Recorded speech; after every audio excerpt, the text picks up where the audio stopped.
Hello, you guys. Welcome back to the channel. So I have put together a list that I think we can all really appreciate. And these are all expert tips, not from me, but I got them off the YouTubes and the internet and all of that from different financial experts of ways to know that we're doing better than we think, even though we don't feel like it. So as we go, kind of make a mental note, like, oh, I am doing pretty good. I think a lot of us compare ourselves to maybe people we see on social media, different influencers on YouTube, Instagram, all of that kind of stuff. And we think all of these people have everything together. They don't always.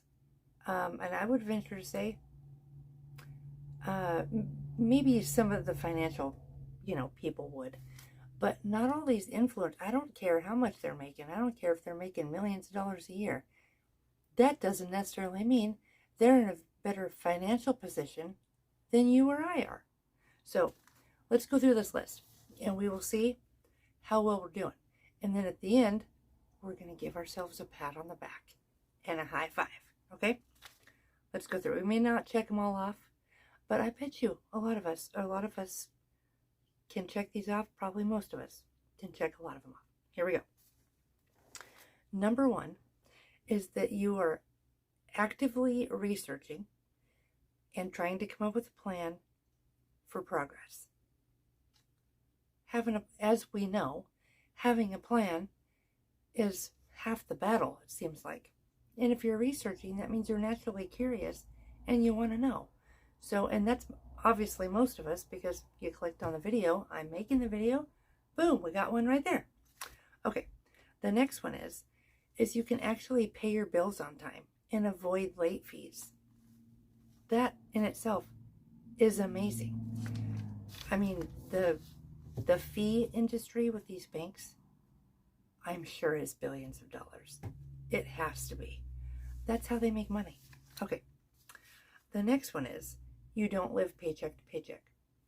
Now, I don't know what their version of paycheck to paycheck is, but what mine is may be a little different than theirs. Mine might be a little extreme. What mine is let's say you got paid on Friday.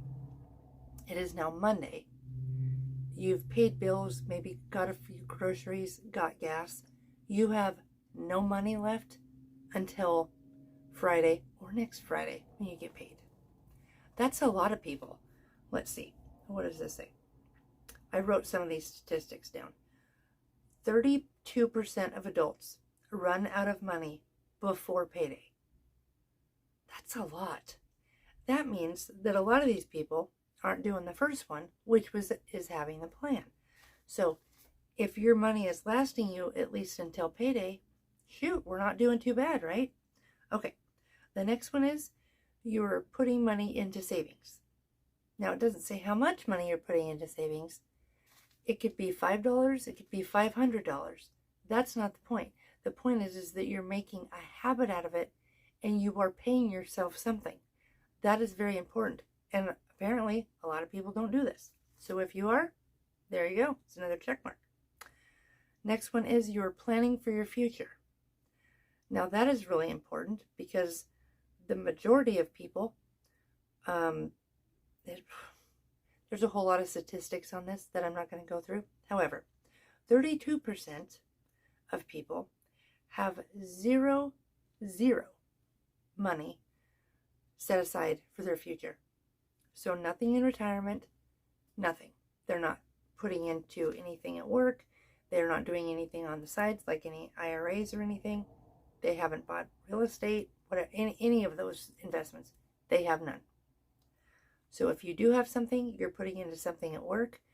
Maybe if you're self-employed, you're putting into, the SEP or whatever. That's great. You're way ahead of the game. So, okay. The next one is you don't have a lot of debt, or it's manageable and you're paying it off. So if you don't have any debt other than your house payment, that's amazing. If you do have debt and you're actively paying it off, also amazing.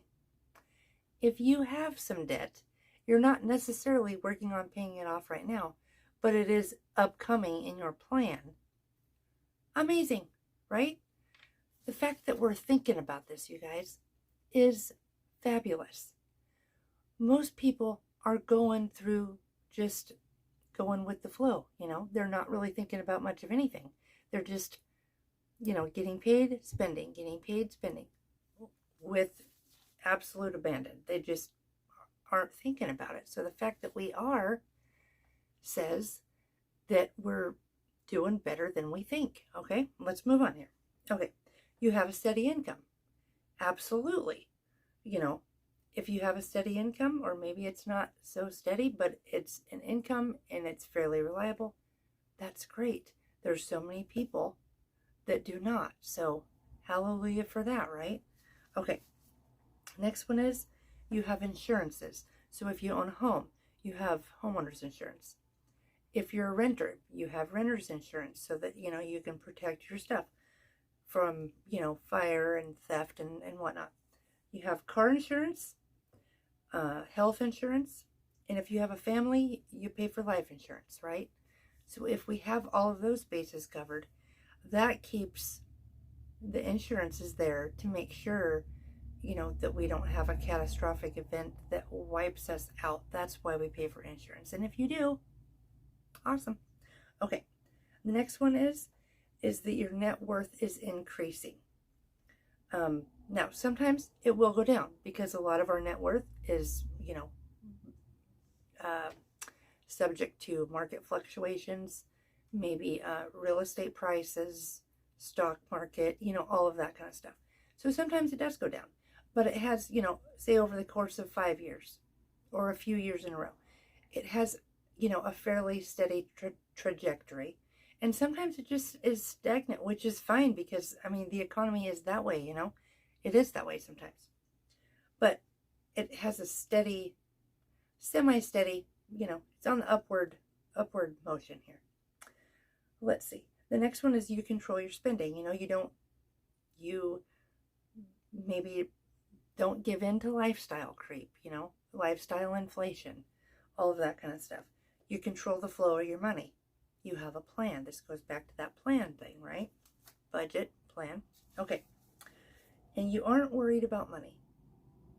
This one's interesting because I think on some level, we're all worried about money, no matter whether you have millions or thousands or hundreds, whatever, I think on some level, we kind of all are, and we're always trying to hit that next step. But what they're talking about here is when you go to bed at night, it doesn't keep you up because you can't pay the rent, because you don't have enough money for gas. You're not sure if you can pay bills, that kind of stuff. That's what they mean by you're not worried about money. So what do you think? You think they missed anything? I don't know. I think it was a fairly thorough list, I think a lot of people, like I said earlier, they just kind of go with the flow and they don't ever, have a plan, have a goal, have any idea about what's going on with their money. And a lot of people just don't want to think about it. It's the whole ostrich thing. They just put their head in the sand, leave it alone. So I would like to know, is there anything that you can think of that shows that somebody is doing better than they think that wasn't on this list? I'm sure there is. There's probably 1,000, but all right. So I will see you on my next video. And I think we should all pat ourselves on the back. Absolutely. High five. It's a cheerleader moment.